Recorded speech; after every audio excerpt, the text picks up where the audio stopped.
ನಮಸ್ತೆ friends, welcome back to Pavitech zone. So ನಾವು ಇವತ್ತಿನ ವಿಡಿಯೋಲ್ಲಿ ಜಾವಾನ ಸಿ ಕಂಪೇರ್ ಮಾಡಿದ್ರೆ ಜಾವಾ ಸ್ಲೋ ಆಗಿ ರನ್ ಆಗುತ್ತೋ ಅಥವಾ ಸಿ ಗಿಂತ ಫಾಸ್ಟ್ ಆಗಿ ರನ್ ಆಗುತ್ತಾ ಅಂತ ನೋಡೋಣ. ಮತ್ತೆ ಸಿ ಲ್ಯಾಂಗ್ವೇಜ್ ನ ಯಾವಾಗ ಯೂಸ್ ಮಾಡಬೇಕು, ಜಾವಾನ ಯಾವಾಗ ಯೂಸ್ ಮಾಡ್ಬೇಕಂತ ನೋಡೋಣ. ಸೊ ನಂದು Java play list video link ನಾನು ನನ್ನ ಡಿಸ್ಕ್ರಿಪ್ಷನ್ ಅಲ್ಲಿ ಕೊಟ್ಟಿರ್ತೀನಿ. ನೀವು ಯಾವ್ದಾದ್ರು ವಿಡಿಯೋನ ಮಿಸ್ ಮಾಡಿದ್ರೆ ಆ ಲಿಂಕ್ ನ ಯೂಸ್ ಮಾಡಿ ನೋಡ್ಬೋದು. So without wasting much time, let's start.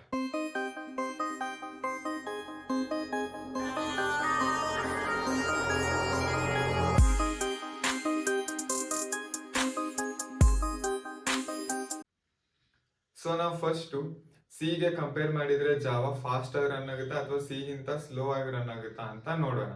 So C language ಅಲ್ಲಿ ಏನಾಗ್ತಾ ಇತ್ತು, direct high level language to machine level language direct ಒಂದೇ ಸ್ಟೆಪ್ ಅಲ್ಲಿ ಕನ್ವರ್ಟ್ ಆಗ್ತಾ ಇತ್ತು ನಮ್ ಕೋಡ್. ಜಾವಾ ಅಲ್ಲಿ ಏನಾಗ್ತಾ ಇತ್ತು, high level language to intermediate ಲ್ಯಾಂಗ್ವೇಜ್ಗೆ ಅಂದ್ರೆ ಬೈಟ್ ಕೋಡ್ ಕನ್ವರ್ಟ್ ಆಗಿ ನೆಕ್ಸ್ಟ್ ಇಂಟರ್ಮೀಡಿಯೇಟ್ ಲ್ಯಾಂಗ್ವೇಜ್ ಅಂತ ಮಷಿನ್ ಲೆವೆಲ್ ಲ್ಯಾಂಗ್ವೇಜ್ಗೆ ಕನ್ವರ್ಟ್ ಆಗ್ತಾ ಇತ್ತು ಥ್ರೂ JVM. ನಾವು ಇದನ್ನ ನಮ್ಮ ಲಾಸ್ಟ್ ವಿಡಿಯೋ ಅಲ್ಲಿ ನೋಡಿದೀವಿ. ಸೊ ನಮ್ಗೆ ಇಲ್ಲಿ ಒಂದು ಎಕ್ಸ್ಟ್ರಾ ಸ್ಟೆಪ್ ಆಗ್ತಾ ಇತ್ತು JVM ಯೂಸ್ ಮಾಡಿದ ತಕ್ಷಣ. ಸೊ ನಿಮ್ಗೆ ಇದ್ರಲ್ಲೇ ಗೊತ್ತಾಗುತ್ತೆ, ಸಿಗೆ ಕಂಪೇರ್ ಮಾಡಿದ್ರೆ ಜಾವಾ ಸ್ವಲ್ಪ ಅಂದ್ರೆ ಕಂಪ್ಯಾರಿಟಿವ್ಲಿ ಸ್ವಲ್ಪ ಜಾವಾ ಲೇಟ್ ಆಗಿ ರನ್ ಆಗ್ತಾ ಇತ್ತು. ಕಂಪೇರಿಂಗ್ ಸಿ, ಜಾವಾದ ಎಕ್ಸಿಕ್ಯೂಷನ್ ಸ್ವಲ್ಪ ಕಂಪ್ಯಾರಿಟಿವ್ಲಿ ಸ್ವಲ್ಪ ಲೇಟ್ ಆಗಿ ಎಕ್ಸಿಕ್ಯೂಟ್ ಆಗ್ತಾ ಇತ್ತು.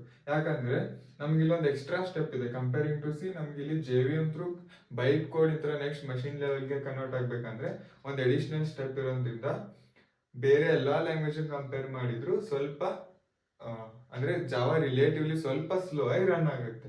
ಸೊ ಇದೊಂದು ಜಾವಾದ disadvantage, it is slower in execution. ಯಾಕಂದ್ರೆ ಇಲ್ಲಿ ಒಂದು ಎಡಿಷನಲ್ ಸ್ಟೆಪ್ ಇರೋದ್ರಿಂದ JVM ಥ್ರೂ ಬೈಟ್ ಕೋಡ್ ನ ಮಷಿನ್ ಲೆವೆಲ್ ಲ್ಯಾಂಗ್ವೇಜ್ ಗೆ ಕನ್ವರ್ಟ್ ಮಾಡ್ತಾ ಇದೀವಿ. ಸೊ ಇದೊಂದು ಎಡಿಷನಲ್ ಸ್ಟೆಪ್ ಇಂದ ಜಾವಾದ ಎಕ್ಸಿಕ್ಯೂಷನ್ ಸ್ಲೋ ಇದೆ.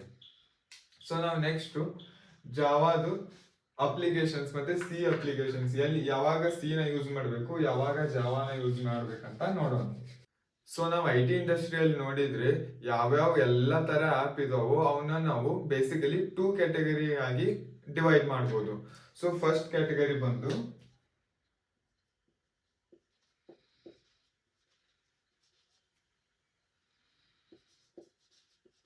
embedded applications and second one portable applications.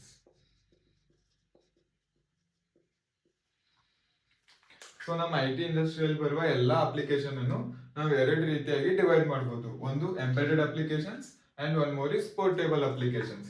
So applications is nothing but software, ನಿಮ್ದು program, app.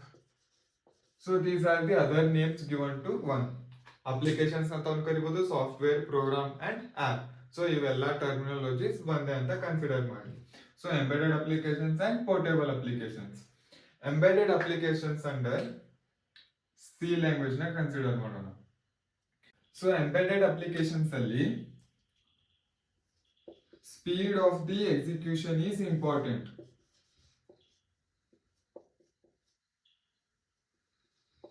Speed of the execution is important ಯಾವ್ದ್ರಲ್ಲಿ? ಎಂಬೆಡೆಡ್ ಅಪ್ಲಿಕೇಶನ್ಸ್ ಅಲ್ಲಿ. ಪೋರ್ಟೇಬಲ್ ಅಪ್ಲಿಕೇಶನ್ಸ್ ಅಲ್ಲಿ ಏನಾಗುತ್ತಂದ್ರೆ platform independent is important.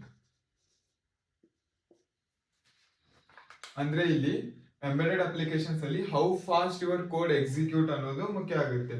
Portable ಅಲ್ಲಿ platform independent is very important. So ನಾವು ಇವಾಗ ಎರಡರದ್ದು example ಮುಖಾಂತರ ಎರಡನ್ನೂ understand ಮಾಡ್ಕೊಳ್ಳೋಣ.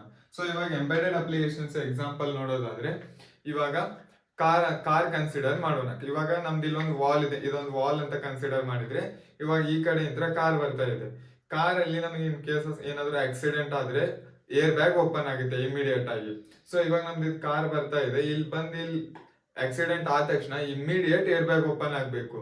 ಸೊ ಆ ತರ ಸಿಚುವೇಶನ್ ಅಲ್ಲಿ ನಮಗೆ how fast our code execute ಅನ್ನೋದು ಮುಖ್ಯ ಆಗುತ್ತೆ. ನಮಗೆ ಪ್ಲಾಟ್ಫಾರ್ಮ್ ಇಂಡಿಪೆಂಡೆಂಟ್ ಅವಾಗ ಮುಖ್ಯ ಆಗಲ್ಲ. ಯಾಕಂದ್ರೆ ಇವಾಗ ನಮ್ಮ ಕಾರ್ ಅಲ್ಲಿ ವಿಂಡೋಸ್ ಈ ತರ ಯೂನಿಕ್ಸ್, ಮ್ಯಾಕಿಂತೋಶ್ ಈ ತರ ಏನು ಡಿಫ್ರೆಂಟ್ ಆಗಿ ಬರೋದಿಲ್ಲ. ಕಾರ್ ಎಲ್ಲಾನು ಒಂದೇ ರೀತಿಯಲ್ಲಿ ಒಂದೇ ಸಾಫ್ಟ್ವೇರ್ ಅಲ್ಲಿನೇ ಬರೋದ್ರಿಂದ ಎಂಬೆಡೆಡ್ ಸಿಸ್ಟಮ್ ಅಲ್ಲಿ ನಮಗೆ ಎಷ್ಟು ಬೇಗ ಏರ್ ಬ್ಯಾಗ್ ಓಪನ್ ಆಗುತ್ತೆ ಅನ್ನೋದು ಮುಖ್ಯ ಆಗುತ್ತೆ. ಬಟ್ ಇಲ್ಲಿ ಆ ತರ ಇಲ್ಲ, ನಮಗೆ ಪ್ಲಾಟ್ಫಾರ್ಮ್ ಯಾವ್ದಂತ ನೋಡಿ, platform is important here, but here how fast the code execute.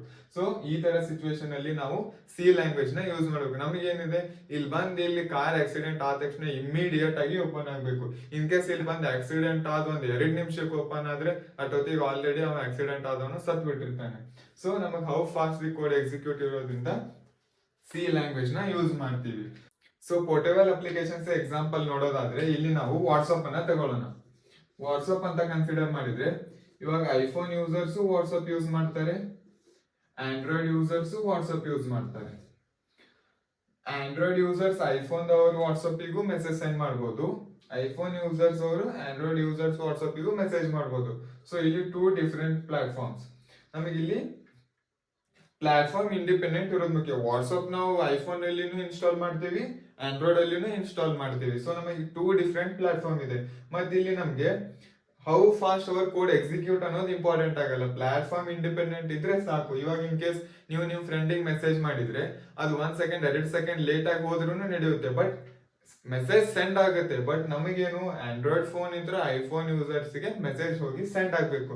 But ಇಲ್ಲಿ ಆ ತರ ಇಲ್ಲ, ಇಮಿಡಿಯೇಟ್ ಏನೇ ಪ್ರೊಸೆಸ್ ಇದ್ರು ಇಮಿಡಿಯೇಟ್ ಆಗ್ಬೇಕು. ಸೊ ನಾನು ನಿಮಗೆ ಎಕ್ಸಾಂಪಲ್ ಕೊಟ್ಟನಲ್ಲ ಕಾರ್ ಕೇಸ್ದು, ಅಲ್ಲಿ ಇಮಿಡಿಯೇಟ್ ಏರ್ ಬ್ಯಾಗ್ ಓಪನ್ ಆಗಿಬಿಡ್ಬೇಕು. ಬಟ್ ಇಲ್ಲ ಆ ತರ ಇಲ್ಲ, ನಮಗೆ ಮೆಸೇಜ್ ಇನ್ ಕೇಸ್ ಒಂದ್ ನಿಮಿಷ 2 ನಿಮಿಷ ಬಿಟ್ಟು ಹೋದ್ರೂ ನಡೆಯುತ್ತೆ, ಬಟ್ ಮೆಸೇಜ್ ಹೋಗ್ಬೇಕು.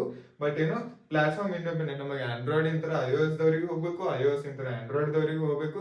ಒಂದೇ ಅಪ್ಲಿಕೇಶನ್ ನಾನು ಆಂಡ್ರಾಯ್ಡ್ ಅಲ್ಲಿ ಐಫೋನ್ ಅಲ್ಲಿ 2 ಕಡೆ ರನ್ ಮಾಡ್ತಾ ಇರ್ತೀನಿ. ಸೊ ನಮ್ಗೆ ಇಲ್ಲಿ ಪ್ಲಾಟ್ಫಾರ್ಮ್ ಇಂಡಿಪೆಂಡೆಂಟ್ ಇಸ್ ಇಂಪಾರ್ಟೆಂಟ್, ಇಲ್ಲಿ speed of the code is speed of the execution is important. So 2 ತರ ಅಪ್ಲಿಕೇಶನ್, ಒಂದು ಎಂಬೆಡೆಡ್, ಪೋರ್ಟೇಬಲ್.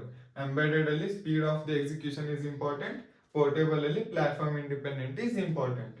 ಸೊ ಸಿ ನ ನಾವು ಯಾವಾಗ ಸ್ಪೀಡ್ ಎಕ್ಸಿಕ್ಯೂಷನ್ ಇರುತ್ತೆ ಅವಾಗ ಯೂಸ್ ಮಾಡ್ತೀವಿ, ಜಾವಾನ ಎಲ್ಲಿ ಪ್ಲಾಟ್ಫಾರ್ಮ್ ಇಂಡಿಪೆಂಡೆಂಟ್ ಇರುತ್ತೆ ಅಲ್ಲಿ ಯೂಸ್ ಮಾಡ್ತೀವಿ. I hope this point is clear when to use Java and when to use C. Thank you.